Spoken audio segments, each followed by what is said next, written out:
Hello and welcome to this Excel tutorial on using if functions and other related functions to analyze data.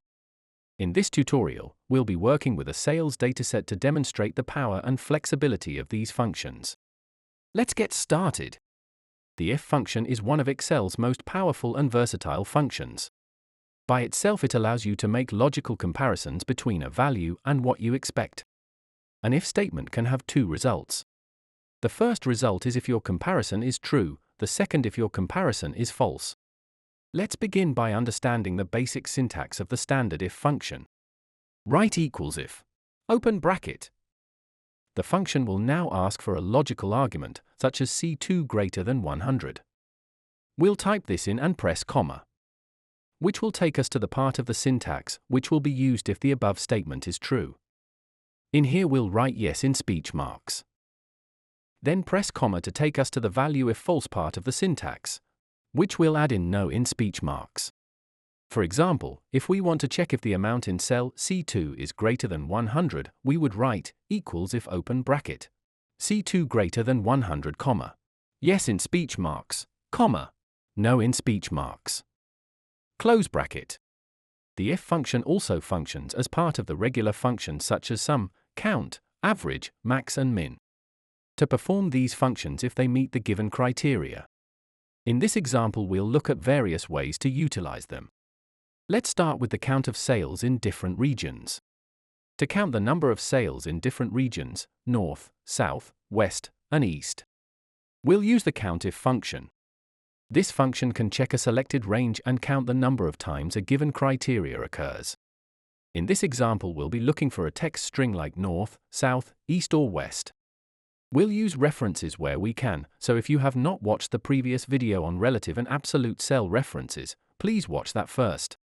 For the count of sales in north, in cell H2, enter the formula equals COUNTIF, open bracket, D2, D50. This will be the range we're looking for the criteria in, so in this case we'll select column D as that's where the regions are listed.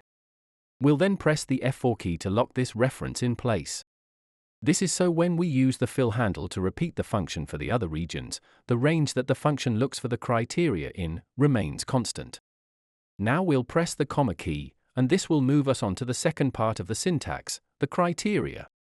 The criteria is the value that the function will look for in the range we just selected. We can either reference this or type a value between two speech marks. In this case, we have a column with the values in, so let's select north in cell G2. We'll leave this as a relative reference so that it can move with the fill handle, selecting G3, G4, and so forth. After the comma should be G2. Close the bracket to complete the formula and press enter. The formula should look like equals COUNTIF open bracket, $D$2, $D$50, G2, close bracket. We can now drag the fill handle down to repeat this function down the column for the other regions. You can click into a cell, and then into the formula bar, to check the references of the other cells have moved or remained constant as expected.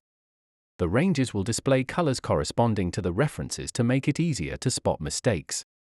Next, let's calculate the sum of sales in each region using the SUMIF function.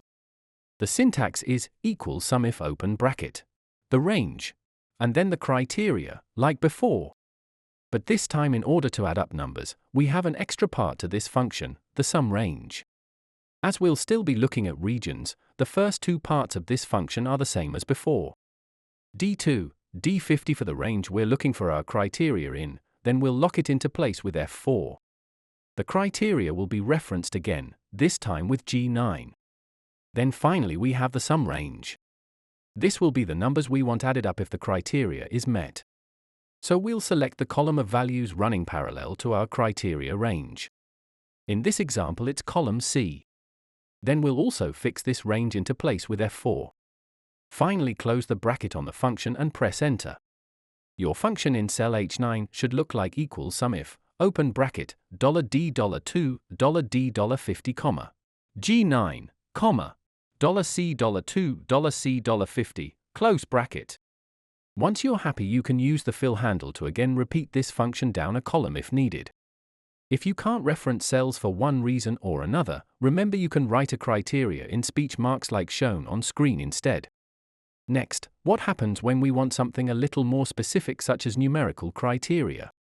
The total of all sales over 1,000? Or between two amounts? Or under 100? To achieve this, we can sum sales based on a criteria such as greater than 1,000 by writing this inside of speech marks or using reference cells containing this. In this first example, we will reference the cell G17, but in the next we'll write our values in manually. So in cell H17 we'll write equal sum if open bracket. We'll want to select the amount column to check against the values, so C2, C50, locking it in place with the F4 key.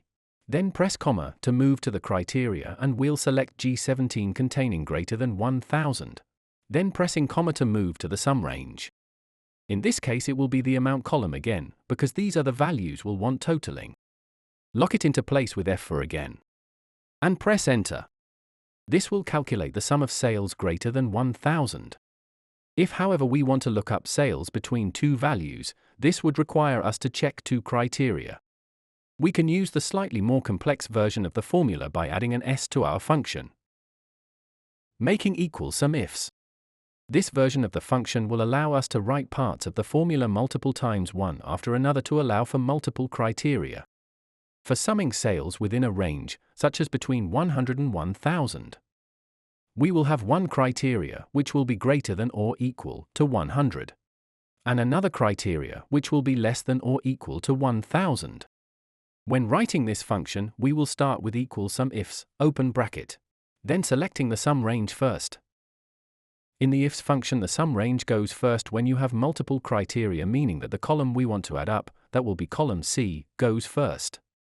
So we'll select C2, C50. Then we can lock it in place again, and press comma to move to the criteria range 1 field. This will be the same as our functions before, so we will select C2, C50, because this is what we'll be checking our criteria against. Lock this in place as with all our ranges. Then press comma to move to criteria 1. Now instead of referencing our first criteria, we will type it manually. Type greater than 100, making sure to put it inside speech marks.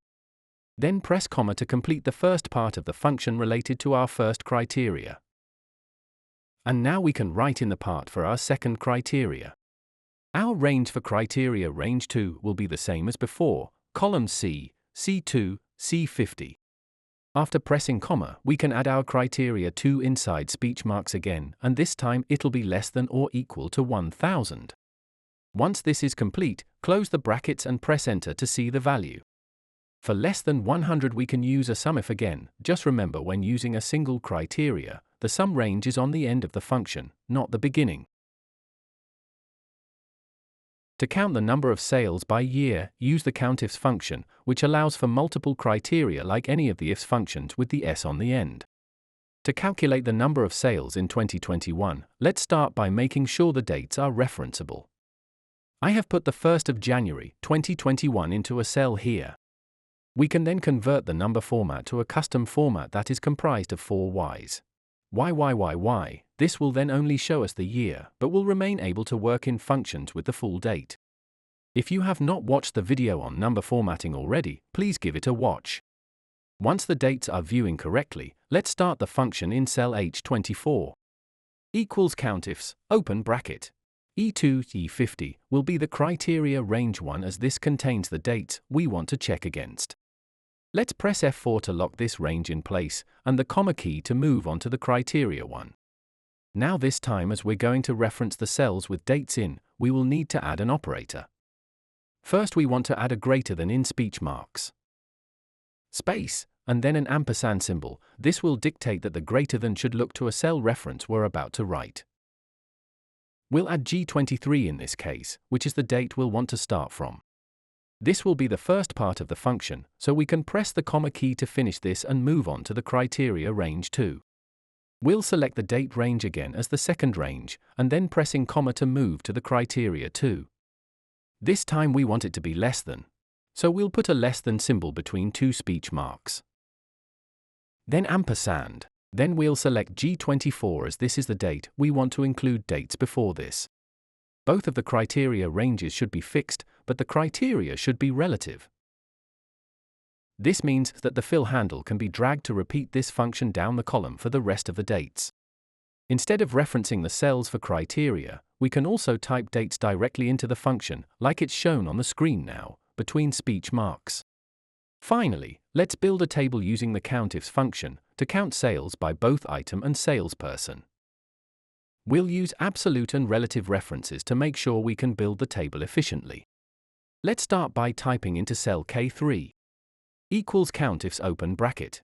Range 1 will be the item column A2, A50, locking this in place with the F4 key. Then the criteria 1 will be cell J3. However, we need this reference to move up and down, but not left to right. If we press F4 here more than once, it'll cycle through the variations. We will want $J3. This will ensure the reference is locked to column J, then press comma to move to the range 2. This will be the salesperson column, B2, B50, again locking this range fully with F4. We'll now want our criteria 2, which will be Dan in cell K2. But we'll want this reference to move left and right, but not up and down. So pressing F4 until we reach $2. Put a close bracket on the end and press Enter to finish. Once this function is complete, you should be able to click and drag the fill handle down and across, and ranges will stay put. But the criteria references will move to the correct options. Remember that you can click into a cell to check its ranges. Once your cell is selected, click into the formula bar to see the color-coded references. This completes our tutorial on using if functions and related functions in Excel. Thank you for watching. Make sure to like and subscribe and check out our other videos on Word, PowerPoint, and other Microsoft applications.